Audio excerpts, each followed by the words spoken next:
Welcome to the Garden Angelus, where we talk about flowers, veggies, and all the best dirt.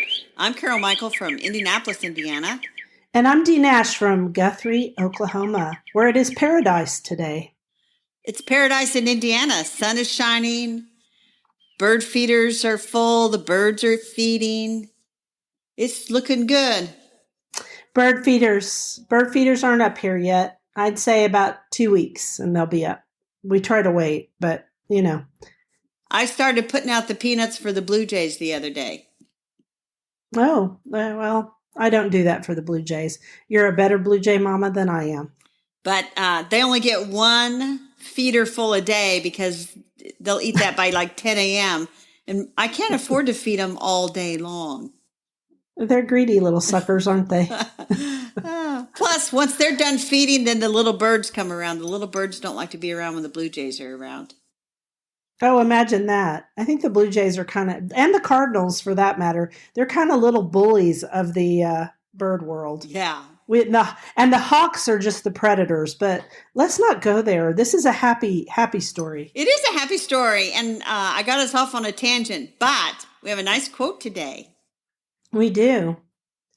I began to realize how important it was to be an enthusiast in life. If you are interested in something, no matter what it is, go at it full speed. Embrace it with both arms, hug it, love it, and above all, become passionate about it. Roald Dahl. Do you think we have passion, Dee?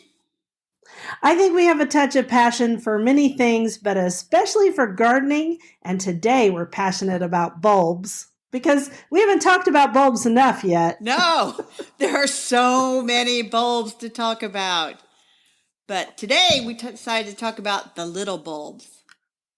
Yeah, because we wanted to give the little bulbs their due. I mean, we talked about daffodils in another episode. We talked about tulips, and we kind of did an overarching deal on deer-resistant bulbs. But today we thought we'd talk about the little bulbs, the very sweet little bulbs. The very easy to plant little bulbs. Which is one of the things we like about it. Oh, and I forgot to mention that we also talked about crocus, which is a little bulb. So we're not going to talk about it today. There you go. So the first one, winter aconites. Yes, Aranthus hyemalis. This is one of my very favorite little bulbs because it blooms in winter, as the common name says. And thank goodness it does, because about the time it blooms, Dee is about to lose her freaking mind over winter. Yes, and Indiana, usually we see this one by late February, early March. And it is one of the first. It's a beautiful yellow flower. Did you mention yellow? I did not mention yellow yet, but yellow it's almost a sulfur yellow. I mean, it is yellow. It is school bus yellow. Yeah, screaming yellow. So some of our friends might like it, but I am all for a bright screaming yellow little bulb when it's late February, early March in Oklahoma too. And yellow is my daughter's favorite color. So maybe I'll just sneak up to her house and put a few winter aconites in her front garden bed. She'd never know. Well, she would know when they bloomed.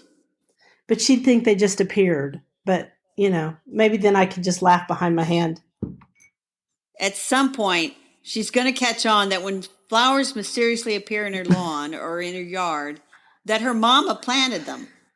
Maybe so. And maybe we should plant the number 2 bulb in there with the winter aconites. Scilla siberica, which is Siberian squill. A very pretty flower. It has blue pollen, Dee. Blue pollen.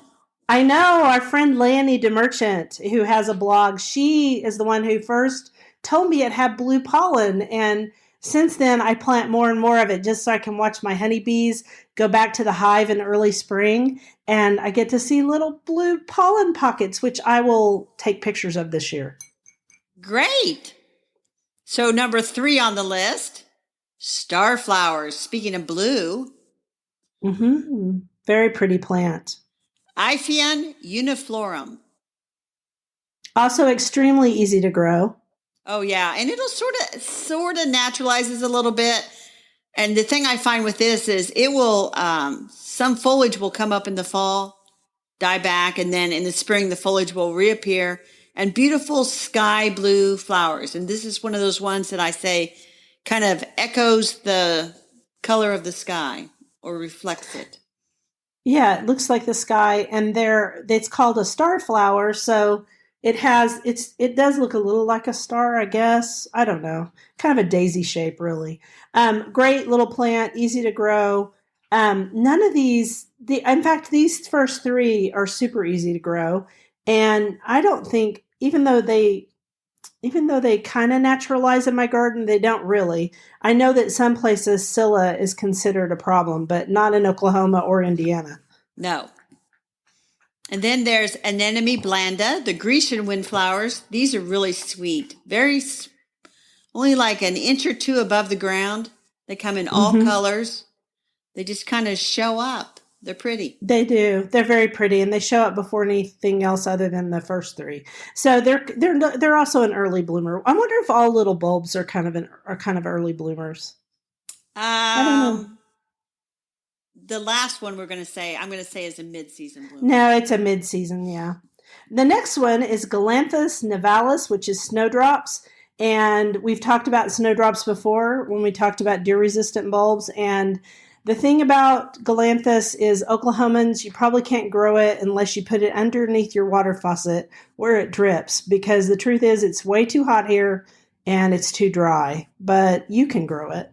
I can grow it, and I do have, I wouldn't say I have the big waves of snowdrops like they have in England, but I have quite a few. And I bought some snowdrops on clearance at the grocery store the other day. Some bulbs. Uh-huh.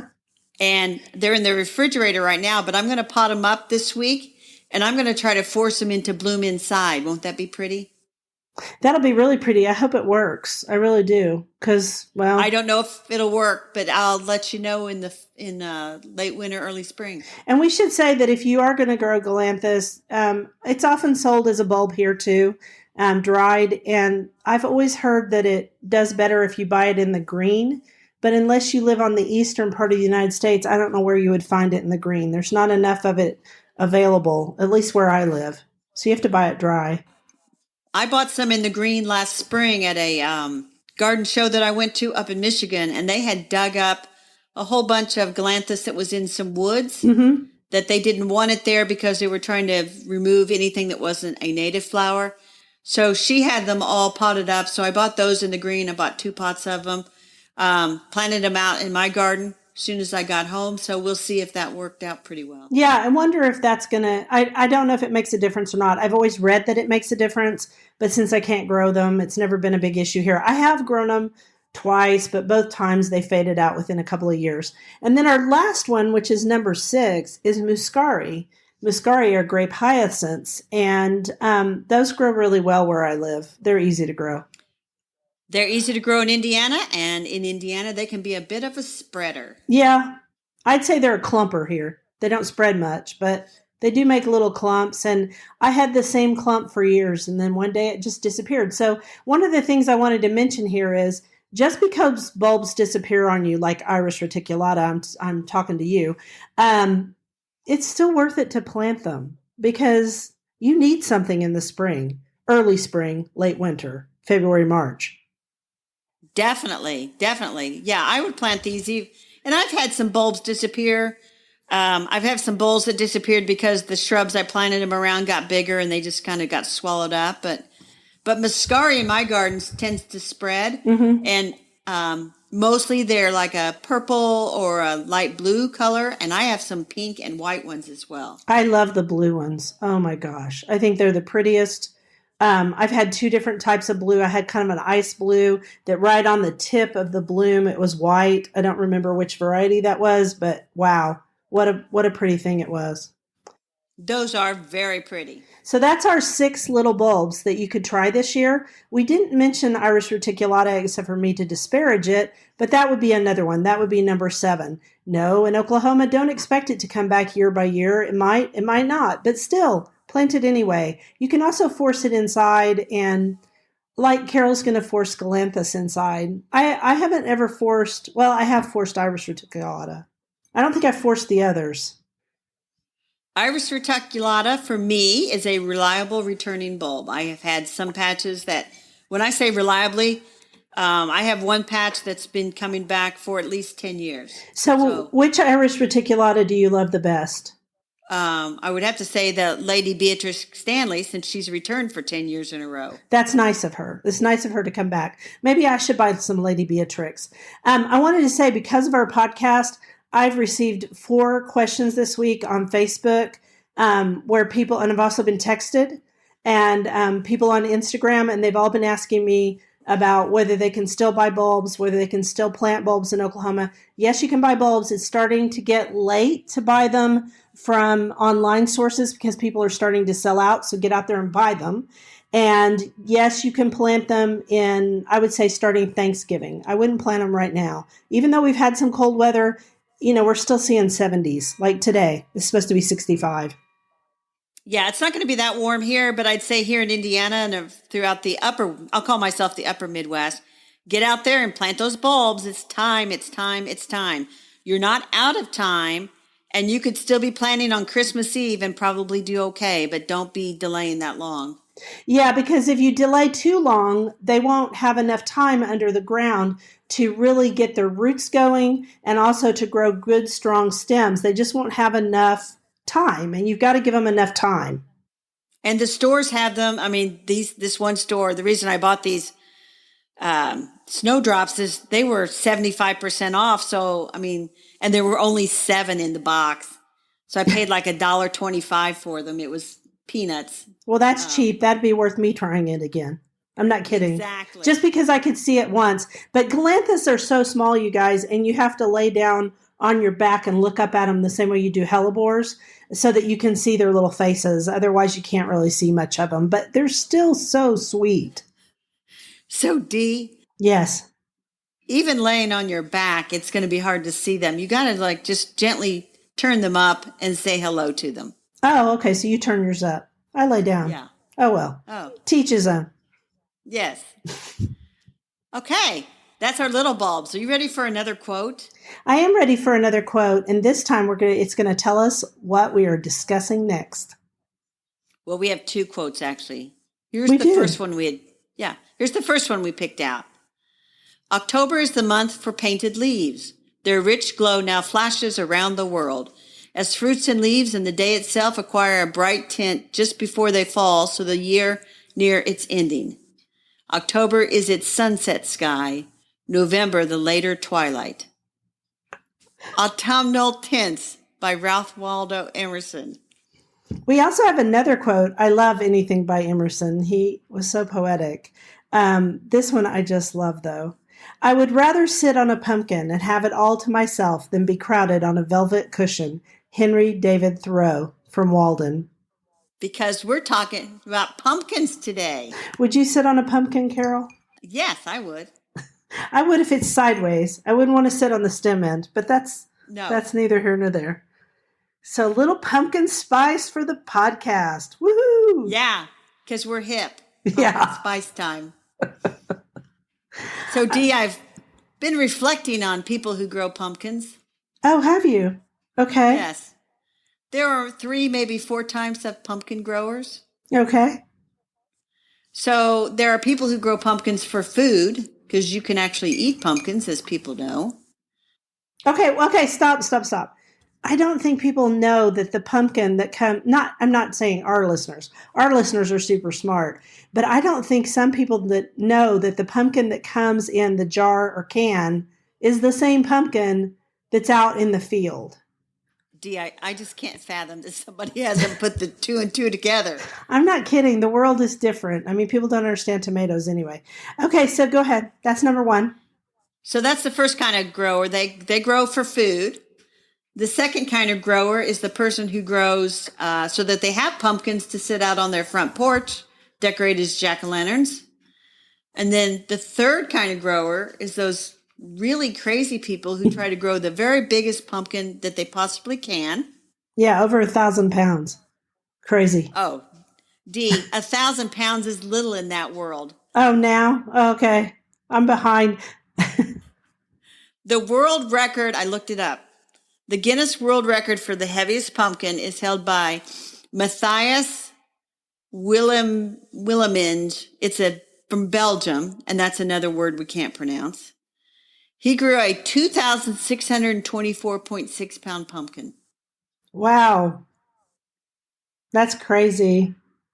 And this year, in 2019, the winner of the All New England Giant Pumpkin Weigh-Off was 2,294.5 pounds, grown by Alex Noel from Pomfret, Connecticut. I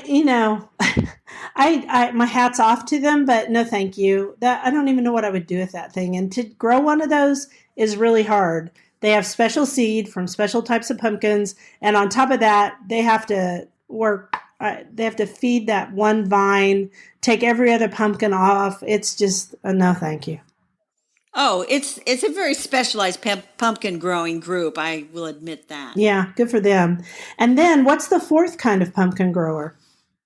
The fourth kind of pumpkin grower is the first-time pumpkin grower who figures out very quickly that pumpkin is an extremely large vine with big leaves, and it is intent on yard domination, perhaps neighborhood domination before it's done.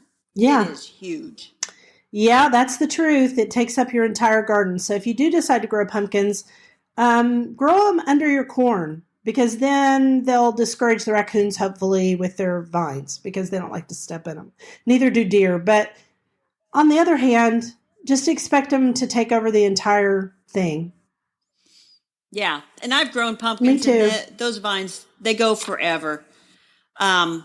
Pumpkins are just another kind of winter squash. Right.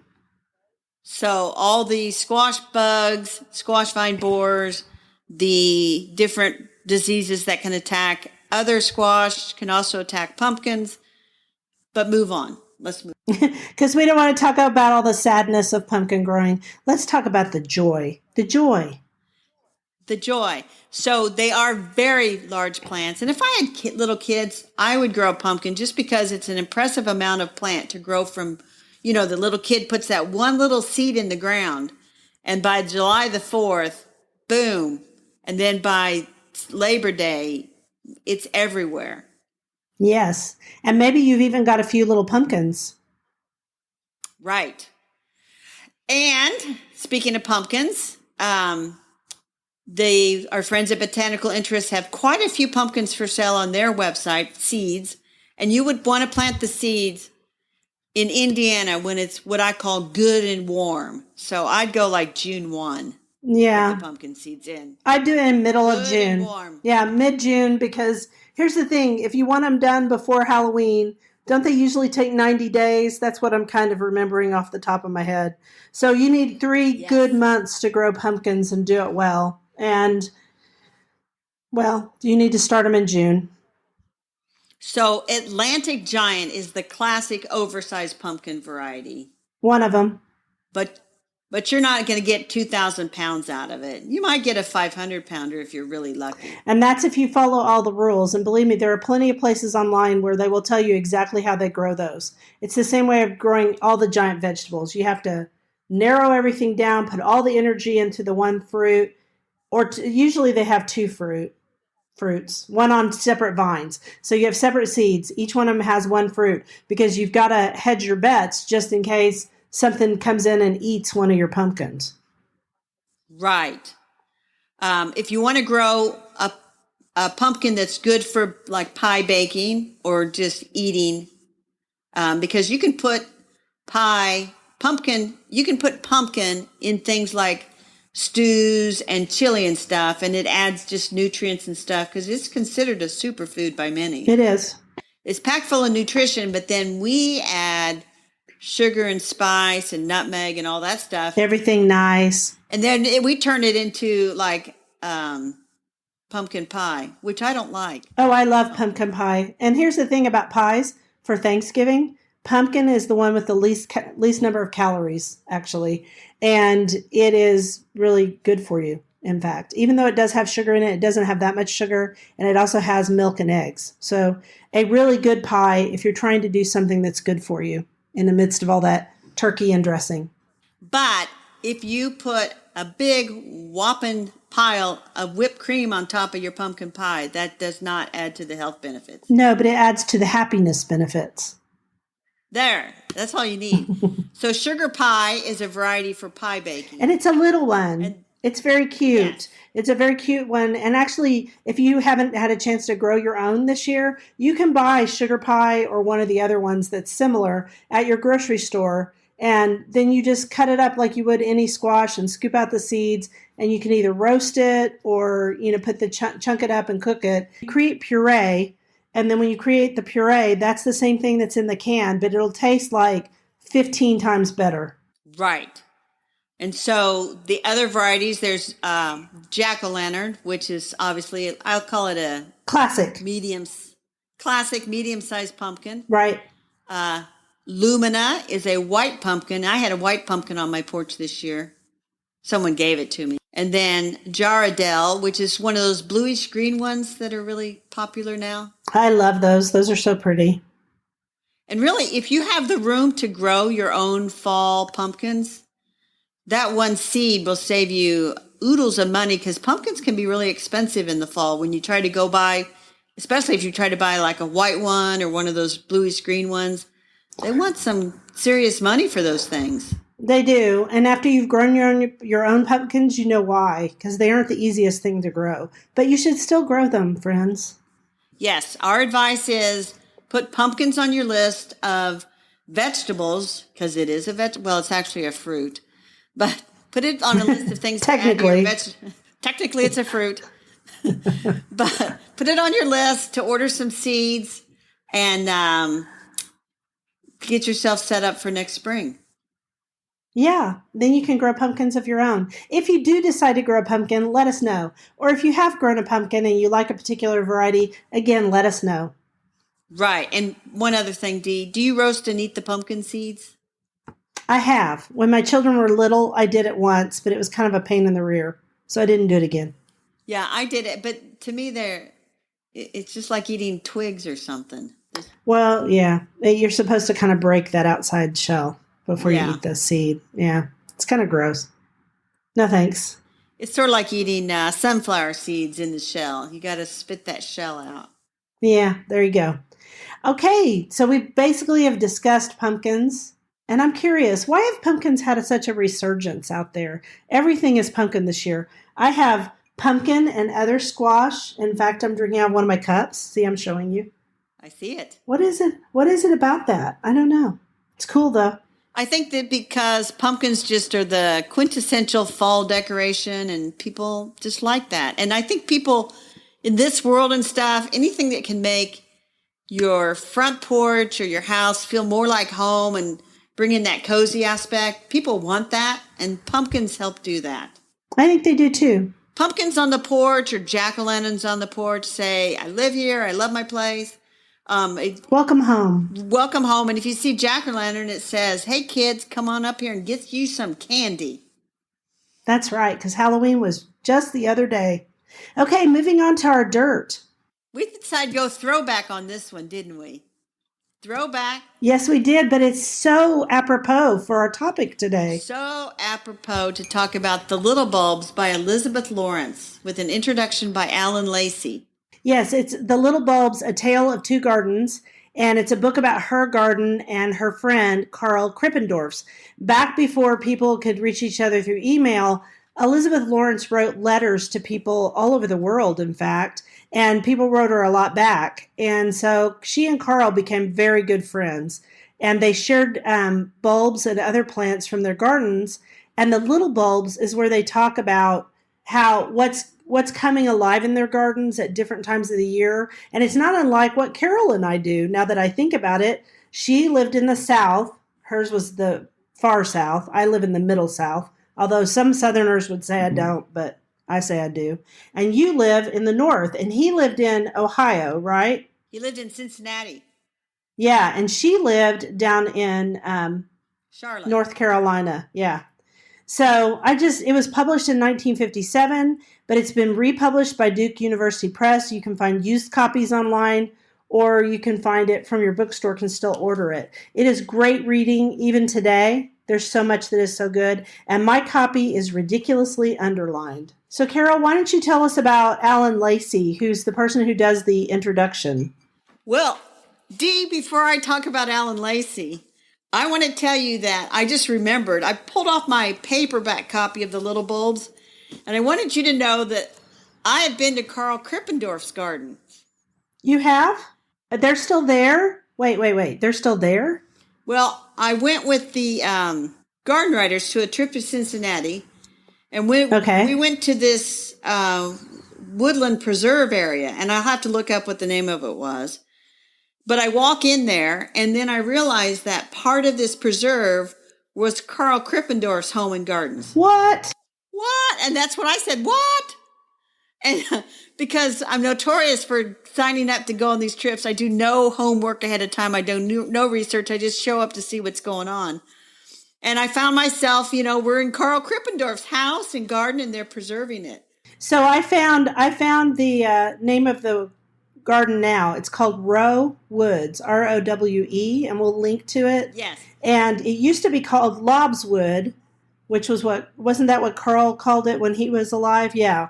And so this is just so cool. Yes, but even cooler than that is I remembered that Dee. Yes. I have 2 books signed by Elizabeth Lawrence in my collection. I'm holding it up for you to see and ooh and ah over.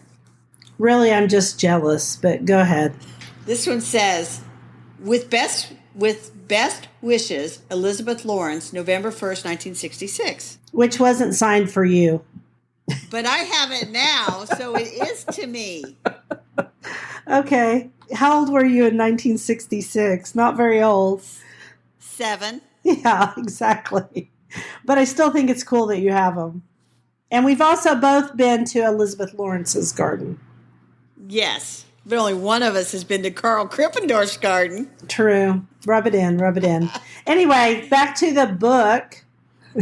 The book is really sweet. And if you want to get into garden writers of days gone by, you can do no better than Elizabeth Lawrence and Alan Lacy, who also wrote the introduction to this book. And Alan was a great writer. He just passed away in 2015. He wrote for the Wall Street Journal. He wrote for the New York Times, and he has several books. Yeah, they're wonderful. They are wonderful. And I actually have in my garden an aster that is called Hella Lacy, and it was named after his wife. And a good friend gave it to me, and I cherish that aster in my garden because it's out there still, but it's a little hard to get. So you have a book, I have an aster. We both love history, especially garden history, and I find it amazing that the New York Times and the Wall Street Journal both have articles written by a garden writer. And the cool thing is, Alan Lacy, you can still read a bunch of his columns too. You can own his books, but you can also read his columns online. And they're worth reading because Alan was a poetic and beautiful writer. And I think even my book, I think that's missing today from a lot of garden writing because there just isn't room for it at this present time. Publishers aren't willing to publish it. And I think it's the poetry of garden writing that I love the most. I love that the most, too. And I'm not going to say that my books are full of poetry because they're humor, but they're fun to read. But I will say this. Oh, thanks for saying that. I'll link to all my books, and every listener should go buy them right now. And if you want to learn to garden, you can buy mine, too. But we aren't here to promote our books. Well, okay. So Alan Lacy, when he passed away, when I saw that he had died, yeah. You know what I did? No. I went out online and I found copies of every single book of his that I didn't already own, and I bought them, used copies. Okay, everybody, Carol's just a bit obsessive, but I don't own a single book by Alan Lacy. Oh my gosh, Dee.